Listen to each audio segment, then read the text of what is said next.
오늘 이 이야기가 당신에게 도달했다면 거기에는 이유가 있습니다. 오늘은 제가 오래전 알게 된 한 사람의 이야기로 편지를 열려고 합니다. 그는 복음을 전하는 사역자였고 서재에는 주석서가 빼곡했으며 헬라어 원문을 손바닥 들여다보듯 다루는 사람이었습니다. 그러나 그가 정작 갖지 못한 것이 무엇이었는지 이 편지를 다 읽으실 때쯤이면 당신도 알게 되실 것입니다. 그는 확신에 차 있었습니다. 은밀한 자부심 속에서 그는 하나님께서 주실 수 있는 모든 것을 이미 소유했다고 믿었습니다. 그에게 신앙의 여정이란 지식을 쌓고 도덕을 다듬는 일에 지나지 않았습니다. 저는 예전에 이런 말을 남긴 적이 있습니다. 하나님에 대해 아는 것과 하나님을 아는 것은 전혀 다른 일이라고 말입니다. 그것은 어떤 위인의 전기를 통달한 사람과 그 위인이 직접 맞은편 의자에 앉아 말을 건네는 순간을 경험한 사람의 차이와 같습니다. 그는 전기의 전문가였습니다. 그러나 살아있는 임재는 그에게 여전히 종이 위의 개념일 뿐이었습니다. 저는 이 이야기를 전하며 이렇게 자문하곤 합니다. 오랜 세월 교회를 다닌 우리 중 얼마나 많은 이들이 같은 자리에 머물러 있을까요? 다른 등반가들이 찍어온 정상의 사진을 구경하는 것으로 만족하며 정작 우리의 발은 산자락도 벗어나지 못했는데 이미 꼭대기에 도달했다고 믿고 있는 것은 아닐까요? 그런 자기만족은 영혼을 무디게 하는 진통제와 같습니다. 그것은 우리를 생명수의 샘으로 이끌어야 할 갈증마저 잠재워 버립니다. 이 신학적 안락함에 그가 깊이 잠겨 있을 때 불편한 초대장 하나가 그에게 도착했습니다. 영국의 작은 마을 선덜랜드에서 소식이 들려오기 시작했습니다. 몇 시간씩 이어지는 집회, 하나님의 능력 앞에 쓰러지는 사람들, 낯선 소리들, 근엄한 교단의 예배보다는 사도행전의 한 장면을 옮겨놓은 듯한 성령의 나타남에 대한 이야기였습니다. 그의 첫 반응은 거룩한 호기심이 아니라 훈련된 회의주의였습니다. 그의 마음은 즉시 그것을 감정의 과잉이나 집단 히스테리 혹은 심리적 조작쯤으로 정리해버렸습니다. 그가 선덜랜드로 향한 것은 은혜를 구하기 위해서가 아니었습니다. 솔직히 말하면 그는 조사하고 관찰하여 그 광신주의를 폭로하는 글을 쓸 작정으로 마치 오염을 찾아낼 것을 이미 확신한 위생감독관처럼 그곳에 갔습니다. 그런데 도착한 순간 예상과 다른 광경이 그의 확신을 흔들기 시작했습니다. 서커스를 기대했지만 그가 마주한 것은 깊은 경외였습니다. 군중을 조종하는 카리스마 넘치는 지도자를 예상했지만 그가 본 것은 하나님과의 참된 교제에서 우러나온 듯한 권위를 지닌 소박하고 겸손한 사람들이었습니다. 공기 중에는 그의 책장 어디에도 설명이 없는 손에 잡힐 듯한 무언가가 감돌고 있었습니다. 하룻밤 사이에 중독에서 벗어난 이들, 회복된 결혼, 단순한 감정의 물결로는 도무지 설명되지 않는 근본적으로 달라진 삶의 증언들이 이어졌습니다. 그의 자신감이라는 갑옷에 불편한 균열이 생기기 시작했습니다. 처음으로 그의 마음속에 무서운 질문 하나가 떠올랐습니다. 만약 내가 만든 정갈한 신학의 상자가 우주의 하나님을 담기에는 너무 작았다면 어떻게 할 것인가? 혹시 더 큰 무언가가 있는데 나 자신의 지혜가 그것을 받아들이지 못하도록 스스로를 가로막고 있었던 것은 아닐까? 그는 곧 방어에 들어갔습니다. 그의 논리는 오늘날 많은 이들이 되풀이하는 것과 다르지 않았습니다. 회심할 때 이미 성령을 받았으며 성경은 그리스도의 영이 없으면 그리스도의 사람이 아니라고 말하니 그것으로 충분하다는 것, 그리고 방언과 은사는 사도시대와 함께 끝난 초대교회만의 현상이라는 것이었습니다. 그가 세운 신학의 성벽은 사실 오류로부터 자신을 지키기 위한 것이 아니었습니다. 그것은 무의식 중에 자신을 두렵게 하는 성경적 경험으로부터 스스로를 보호하려는 방어벽이었습니다. 그러나 이미 수십 번 읽었던 한 구절이 그때 그를 강타했습니다. 누가복음 24장에서 부활하신 예수님은 제자들 앞에 나타나십니다. 그들은 이미 믿었고 부활하신 주를 눈으로 본 사람들, 곧 이미 구원받은 이들이었습니다. 그런데 예수님은 이렇게 말씀하십니다. 볼지어다 내가 내 아버지께서 약속하신 것을 너희에게 보내리니 너희는 위로부터 능력으로 입혀질 때까지 그 성에 머물라. 잠시 멈추어 생각해 보십시오. 주님은 가라고 말씀하지 않으셨습니다. 그는 기다리라고 말씀하셨습니다. 이미 믿고, 이미 구원받고, 이미 사명을 받은 이들에게도 사명을 완수하기 전 반드시 필요한 무언가가 있었던 것입니다. 그들은 능력으로 옷 입혀져야 했습니다. 그리고 그 성벽을 허물기 시작한 질문은 이것이었습니다. 저들에게 그것이 필요했다면 어찌 연약하고 부족한 우리에게는 필요하지 않다고 생각할 수 있겠습니까? 이 질문은 우리를 잊혀진 오순절의 약속으로 데려갑니다. 사도행전 2장의 사건은 단지 교회를 출범시키기 위한 이례적 사건이 아니었습니다. 그것은 예수님의 약속이 실제로 펼쳐진 순간이며 하나의 패턴이 세워진 순간이었습니다. 다락방에는 120명의 제자가 있었습니다. 이미 그리스도를 따르며 모든 것을 내려놓은 이들이었지만 그들은 여전히 기다리고 있었습니다. 강한 바람 같은 소리가 나고 불의 혀처럼 갈라지는 것이 각 사람 위에 임하며 그들은 모두 성령으로 충만해졌습니다. 그리고 그 일이 일어났다는 즉각적이고 보편적이며 눈에 보이는 증거는 무엇이었습니까? 사도행전 2장 4절은 이렇게 전합니다. 그들이 다 성령의 충만함을 받고 성령이 말하게 하심을 따라 다른 언어들로 말하기 시작하니라. 이것은 소수 영적 엘리트만을 위한 약속이 아니었습니다. 그날 베드로가 인용한 요엘의 예언은 이렇게 말했습니다. 내가 내 영을 모든 육체에 부어주리니 너희 자녀들과 늙은이와 젊은이, 남종과 여종에게까지. 그 약속은 모두를 향한 것이었습니다.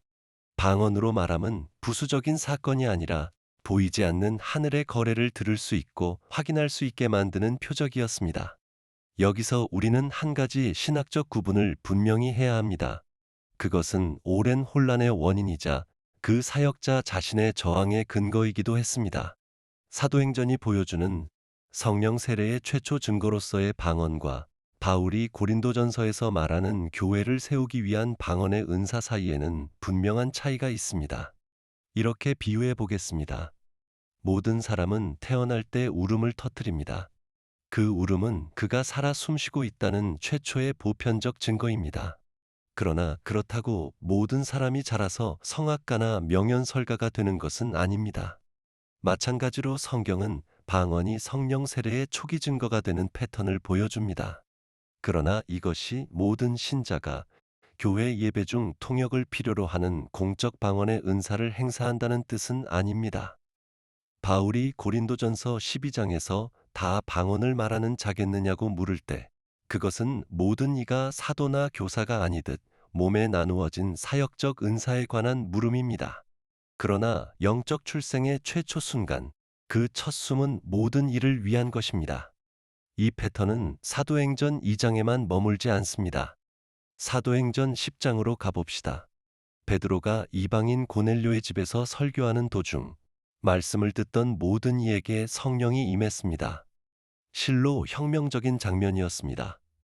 베드로와 함께 있던 유대인 신자들은 그 이방인들이 자신들과 동일한 선물을 받았다는 것을 어떻게 확신했을까요?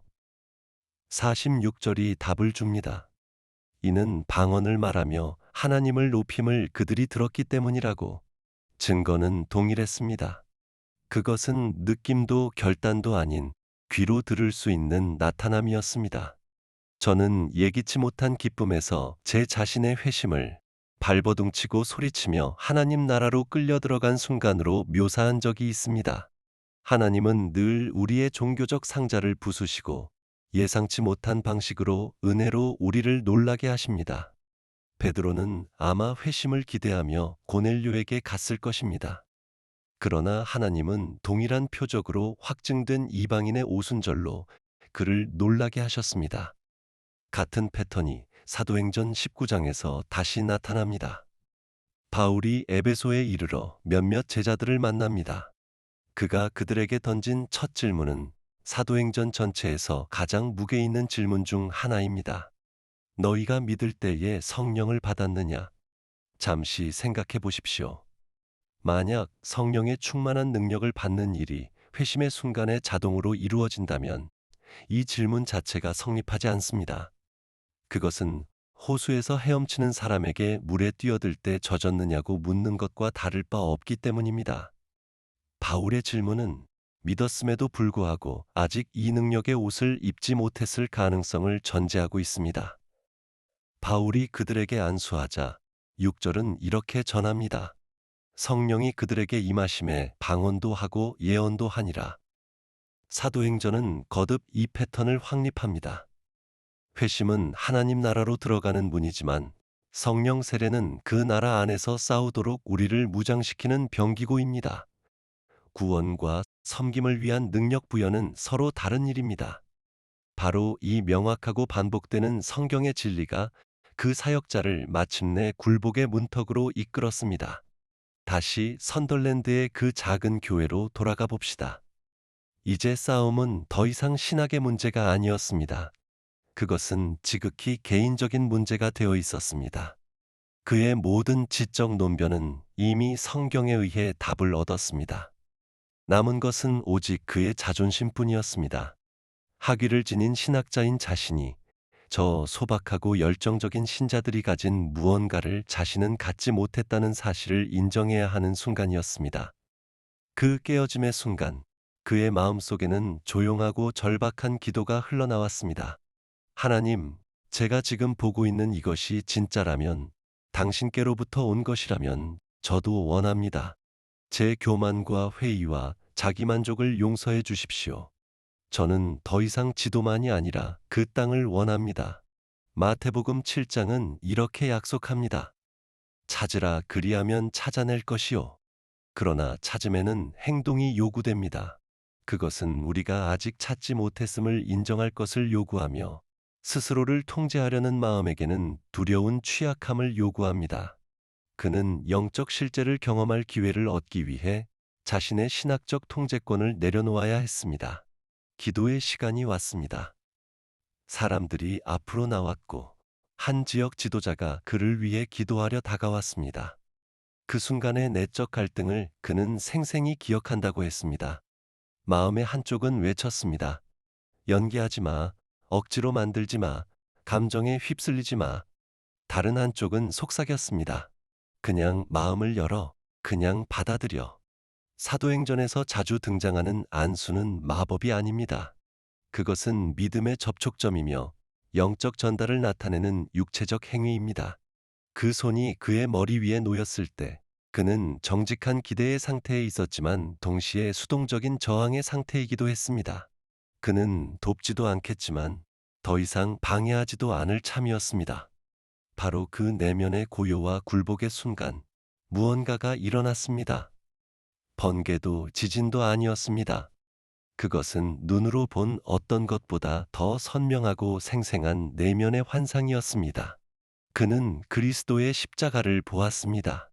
그러나 그것은 비어 있었고 어둡거나 참혹하지 않았습니다. 영광스러운 빛에 휩싸여 있었습니다. 그의 영혼을 가득 채운 계시는 그가 그동안 연구해온 교리가 아니라 살아있는 실제였습니다. 그는 거기 계시지 않다. 그는 부활하셨다. 저는 부활을 기독교 신앙 전체를 입증하는 중심 기적이라고 쓴 적이 있습니다만 그 순간 그것은 역사적 사실을 넘어 압도적인 현재의 경험이 되었습니다. 예수님은 책 속 인물이 아니었습니다. 그는 바로 그 자리에 살아계셨습니다. 환상은 거기서 더 나아갔습니다. 그는 십자가 위에 예수가 아니라 아버지 우편에 높이 들리시어 영광과 존귀의 관을 쓰시고 우리를 위해 중보하시는